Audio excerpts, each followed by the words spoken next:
So before we start today, I would like to tell you about a 4-week program that I have starting on March 31st. And it's a 4-week program. There will be one-on-one calls once a week with each person that signs up. And what we do is we start moving through the healing process around abortion, after abortion, and any traumas that are sitting there that you might be telling your stories about that to yourself that you don't deserve to be forgiven, that you don't deserve anything better than this. That's not true. You deserve so much more, and you deserve healing. You deserve for these stories to holding you back and to begin to live the life that you want, that you dream of. And when we can have those stories stop repeating themselves over and over again, you will see things start to shift, that you become lighter, you're peaceful and happier, I feel. Those were some of the things that I noticed right away as I started my healing journey after abortion. And this also included moving through the traumas of abuse. And yes, there was some inner child wounding there too, actually quite a bit. So we kind of touch on all three if that's what you're wanting to work on. So really this 4-week program is about what you want to begin healing. And that can look different for many different people, for everybody. So is there a piece that you want to let go of? Is there a piece of a story that you've been telling, your brain has been telling you for so long that it feels like this weight, and how to lift that weight? And we start working on that on our one-to-ones with energy healing. I give you some tools for in between our calls to help you move those energies and start to heal those. And I also will be having a voice messaging where you can reach me, because sometimes, in between calls, I've noticed for myself that I might get myself in a place of overwhelm, and it's like, oh, this is a lot. So I give you that as a way to reach me, to reach out to me, and we can talk through that on voice messaging.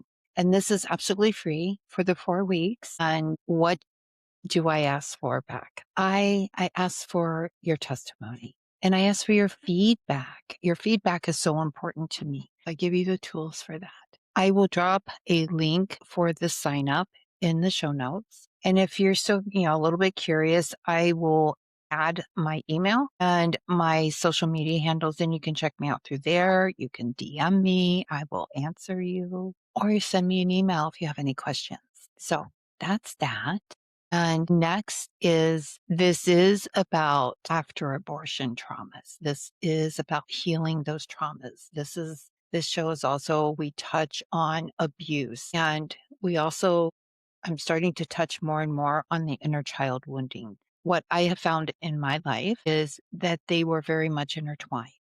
And I know I'm not the only one. So I do want you to be aware of the subject matter here. And if you feel this might trigger you in some way, please feel free to put this on pause and come back to it when you're ready. So with that, let's get started. A lot of times, what I have found for myself is as I was working through the healing of the abortion and of the abuse, but more noticeably, I think I found it through as I was healing those inner child traumas, I would start to get overwhelmed and frustrated. Why was I getting frustrated? Because somewhere inside me is like, this isn't moving fast enough. This isn't working. And I want it to happen right now. Well, that it doesn't work that way. I wish it did sometimes, but especially when we're moving through something really big, you just like, but we have to let the healing come. We can't force it.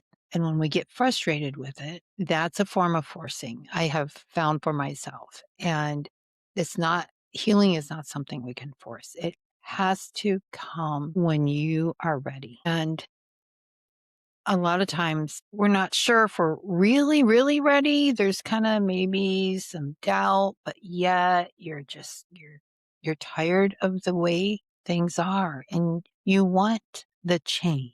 So with that, one of the things I have started doing very recently, I would say over the past few months, I've checked it out here and there, but I started meditating. So when I start getting into those pieces of overwhelm or frustration, take even just 5 minutes, 3 minutes really, and just quiet my mind, quiet my body. And I start with some deep breaths in and out, loud breaths for me. And that will start to quiet my mind and my body. And then I will keep doing those breaths. And I just let my mind drift. I don't force any thoughts in or out. I just breathe. I focus on my breathing. I don't concentrate, but I bring my inner eye, if you will, back to my breathing. And thoughts will move in and out. There's nothing right or wrong, but I just start that breathing in and out, and I allow myself to drift. Typically, I have my feet on the ground. It is a form of grounding. I look for a quiet place. Sometimes that's a little difficult. I've even done it in my car just to get away from people for a few minutes. And I start with that deep breathing, that deep, soft breathing. And sometimes it comes really hard in the beginning because I'm kind of in that oof spot, but just keep breathing in and out from your belly and allow that to happen. Several breaths, sometimes more, depending on how I'm feeling. And then I just drop into noticing my breath. Thoughts will float in and out. I just let them come and go. There's no right or wrong there. If it's a bit chaotic around me, I will put in headphones and I'll turn on maybe like a very low white noise, nothing that's distracting. And I'll listen to that and I just concentrate on my breathing and I just sit there for several minutes, sometimes 15 or 20 minutes. When you get into that state of that overwhelm, that frustration, whether it be from some traumas that you're feeling that's starting to come up or something you're experiencing around you from other people, maybe other people's energies that's kind of hitting you and it's like, wow, this is a lot. I do get that a lot. I'll take a pause. And that's really what this is taking a pause, thoughts that come and allow them to drift away. There's no right or wrong. Some meditations I've noticed are deeper some days and others maybe aren't quite what I was expecting, and that's okay. It is what I needed at the moment. It will be what you needed at the moment too. So those overwhelmed feelings, if you can, take a few moments for yourself. Allow yourself to breathe and just to be in a chair, a sofa. I've done it laying down. I've done it laying in bed at night, especially when those thoughts really start to come in at night and I can't turn my brain off. I will definitely meditate and it helps my sleep so much. And I can tell the difference if I meditate before I go to sleep or I don't by how I feel the next morning. So the next morning I am more relaxed. I don't have sometimes, when you wake up, you have those stories kind of hitting you. It's like, well, this didn't happen and that didn't happen and they did this to me. And I don't get that anymore. And that has come a lot through meditation and also really considering the people that I have around me. And sometimes those aren't easy decisions. Sometimes it's a group you're in. It's like, this really isn't for me, but I said yes. And I said yes. I committed. I have to do it. And I did that recently. And when I heard about it, really heard about it, because I was really curious in the beginning and I was really kind of excited about it. It's like, oh, this could be fun. Then I heard a little bit more about the group. And as I heard more, my body, not my mind, but my body was saying no, no. So I let that sit for a little bit. I really did. And I had to honor what my body was telling me. It was telling me this is not for you. So I'm not going to join that group. And I know that's the right thing. I really do. One of the things I've learned very recently about myself, and I share this because it might be something you might be interested in learning about, is part of my human design, how I digest information, how I let that information move through me, how I take in the environment and move through that. My world is as I take in information, and I'm talking about this because right now I find this extremely fascinating and very revealing too. And so anyway, as you know, say I'm sitting in a class and yeah, I'll take all kinds of notes. And truthfully, when I'm done with that class, I can't remember a darn thing, not one single thing. My brain isn't like that laptop that you flip open and you type in what you want to know and it tells you. My brain doesn't work that way. A lot of people's brains don't work that way. And you know, you hear the information and then it drops out and it's like, I don't remember what I read. I don't remember what I saw. I don't even remember my notes. And do I go back and look at my notes? I don't. Why do I take the notes? I'm not sure I know the answer to that. And then I let that information flow through me and my decision making. And part of how I do that, how I am wired or built is I need action. When I discovered this about myself, I put a couple of things together and it's like, that's why I like to clean the house. And you're like, that's kind of crazy, Terry.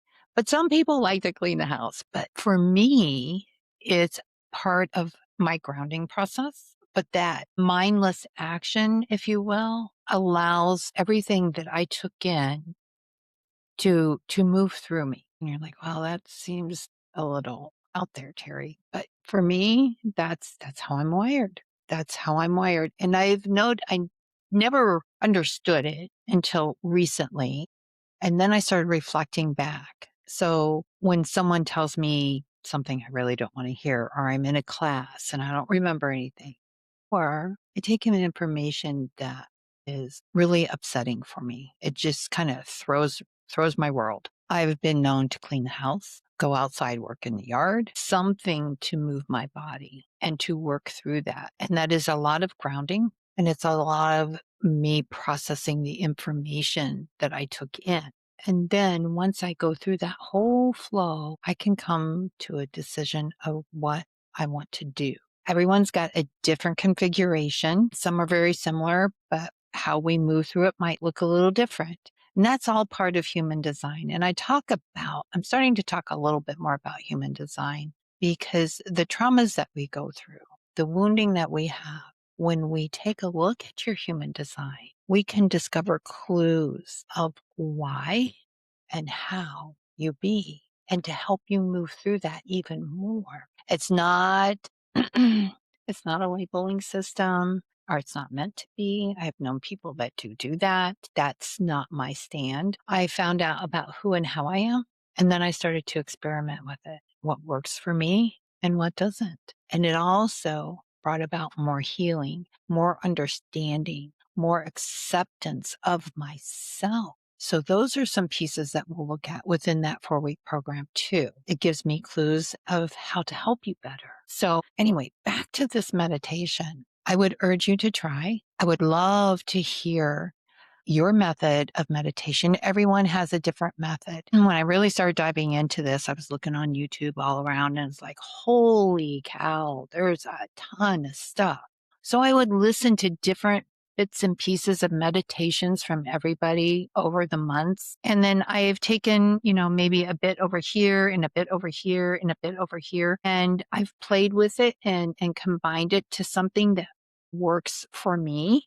And that's ever evolving, just like our healing process. And it's been extremely helpful. When I wake up in the morning, I will purposely wake up a little bit earlier and I will do a meditation in the morning. It helps me set my day and I'm not moving into my day in anxiousness or overwhelm or I've got to do all this, but more in a state of being with myself, not outside myself, letting me be me.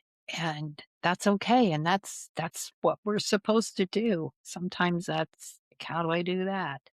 Those were questions I asked myself in the beginning of all the healing journeys I've been down. It's like, how do I do that? I don't get it. But when I listen to my body, not my mind, but my body, the answers were there.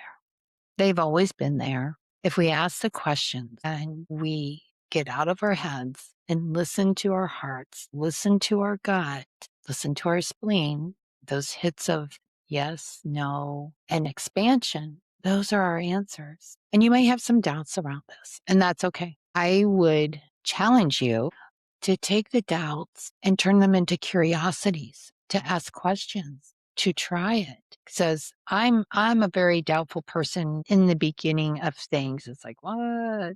But the thing I've learned about myself and allowed myself to do is to become really curious about something and to check it out and to ask questions and to be curious enough to really look at it and listen to my body. And my body's going to tell me this is right for you or it's not. And sometimes for some people, that can take a few days. It could take weeks, depending on what you're asking your body to help you move through and to make a decision about.